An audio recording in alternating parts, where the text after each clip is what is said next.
Hey everyone, and welcome to another deep dive. Today we're going over time-based investing, and you've sent over a ton of great resources, so we'll try to break down all the key takeaways from those. Yeah, looks like you've got a solid mix of articles and research reports in there. It's going to be fun. Definitely. And it seems like time-based investing is all about aligning your investments with your life goals. And speaking of goals, you've got some exciting ones on the horizon, from that big vacation you're planning to, well, maybe even early retirement. That's right. It's all about matching your investment strategy to when you need the money. So are you thinking beaches or mountains for that vacation? Uh-huh. Maybe both. But first, we got to figure out how to fund those adventures. Your sources break this down into three buckets: short-term, mid-term, and long-term. So let's start with those short-term goals, the things you're looking to accomplish in the next 3 years or less. Okay, so think of it like this short-term investing is all about preserving your capital and having quick access to it when you need it. Safety and liquidity are key. And actually, your research pointed to some high-yield savings accounts with surprisingly good rates right now. Oh, yeah, I remember seeing that. One bank had a special promotion going on. Hold on, let me grab my notes too. Okay, yeah, it was name of bank. They were offering a pretty sweet introductory rate. Right. And I like this for short-term goals because you're not locked into a specific term like you would be with a CD. Exactly. CDs can be a good option if you're absolutely certain you won't need the money before maturity. But for you, it seems like flexibility is key. For sure. Now, I also noticed you were looking into treasury bills. Those are backed by the U.S. government, so they're considered super safe. Yeah, but I think the returns are pretty low, especially with where the market is right now. True. It's all about trade-offs. Lower risk usually means lower potential return. You also flagged some info on money market funds. It's like a pre-made portfolio managed by a professional. Kind of like a basket of low-risk investments, right? Yep. And they tend to offer a slightly higher return than a traditional savings account, but still with that focus on capital preservation. Makes sense.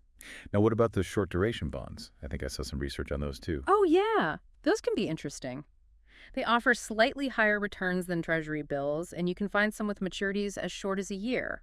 Could be worth considering if you're willing to take on a tiny bit more risk. For potentially higher returns. Makes sense. And one thing that stood out to me for your research was how important it is to at least keep pace with inflation, Yeah. even for short-term goals. Oh, absolutely. You don't want that vacation fund to be worth less when you're finally ready to book that trip. Exactly. Now, speaking of risk, one of your articles mentioned something called laddering CDs. Oh, yeah. That can be a smart strategy. It's where you stagger the maturity dates of your CDs to potentially capitalize on rising interest rates in the future. Interesting. So it's like hedging your bets while still keeping things safe and liquid. All right, so I've got a good picture of those short-term options. Now, what about those midterm goals? Those things you're aiming for in the next 3 to 10 years? Ah, yes. That's where we start looking for that sweet spot between growth and stability. Okay, I'm ready. Let's dive in. You mentioned saving for a down payment and maybe even starting to think about your child's education fund. So we're talking things like a down payment or maybe starting a college fund for your kiddos. And your research pointed to some interesting options for this time horizon. Yeah, I'm really trying to plan for these things now. Yeah. You know me, I love digging into the details. So what are we thinking for the top contenders here? Well, one approach you highlighted was balanced mutual funds or ETFs. Right, I remember seeing those in my research too. These are pre-built portfolios that combine stocks and bonds. So it kind of spreads the risk a bit. Exactly. They offer diversification without needing to handpick every investment yourself. That's definitely appealing. Makes things a bit easier. I remember seeing that one of your articles mentioned the F&D name a fund. Oh yeah, what about that one?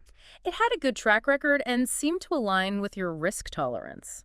And it's a target date fund, which means it automatically adjusts its risk level as you get closer to your goal. So if I'm saving for that down payment in, say, 5 years, the fund would gradually shift from more stocks to more bonds. Exactly. It takes some of the guesswork out of rebalancing your portfolio. Now, what about individual stocks or bonds? I saw that you had some materials on dividend-paying stocks. Yes. Those offer the potential for both growth and income, which can be a great combination for the midterm. Yeah, I do like that passive income potential. And your research even identified a few specific companies, Company 1 and Company 2, both with a history of consistent dividend payouts and strong financials. Okay, those are good to know. But individual stocks carry more risk than a diversified fund, right? That's true, which is why one of your sources suggested using a stock screener to filter for companies that meet your specific criteria. That's a good idea. Yeah. Helps narrow things down a bit. Now, one thing that really stood out to me was your interest in real estate. You even had a bookmarked article on REITs, real estate investment trusts. Yes. Those allow you to invest in real estate without buying properties directly. So you can tap into the real estate market without the headaches of being a landlord. Exactly. And one of your sources even broke down the different types of REITs. Some focus on residential properties, others on commercial, and even specialized ones like healthcare or data centers. Wow, so many options to explore. And don't forget about those tax-advantaged accounts like Roth IRAs. Oh, right. Those can be a smart way to grow your midterm investments while minimizing your tax burden, especially if you're looking at those more growth-oriented investments like stocks or REITs. Good point. All right, so are we ready to shift our focus to those long-term aspirations, those goals that are 10 plus years down the road? Absolutely. This is where things get really exciting. We're talking about building that retirement nest egg and maybe even leaving a legacy for future generations. Yeah, this is where it gets real. We're talking about that dream retirement lifestyle and maybe even setting up future generations for success. And your research really highlighted the magic of compounding returns over the long term. Yeah, that snowball effect starting early to really maximize growth potential. Okay, so what were some of those key takeaways for those long-term investments? Well, one thing that stood out was your interest in index funds and ETFs. Right, those seem to be a popular choice for long-term growth. Yeah, they offer a way to capture broad market returns without having to actively pick individual stocks. So it's like buying a tiny piece of the whole market, Exactly. And your research highlighted some specific index funds with incredibly low expense ratios. which means more money is going toward growth and less toward fees. Exactly. Now, speaking of low fees, you also had some notes on retirement accounts like 401ks and IRAs, Right.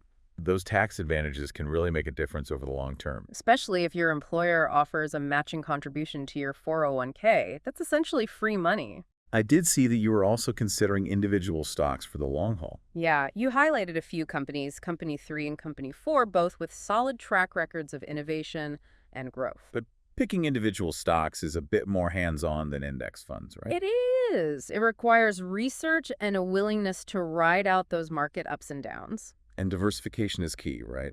Absolutely.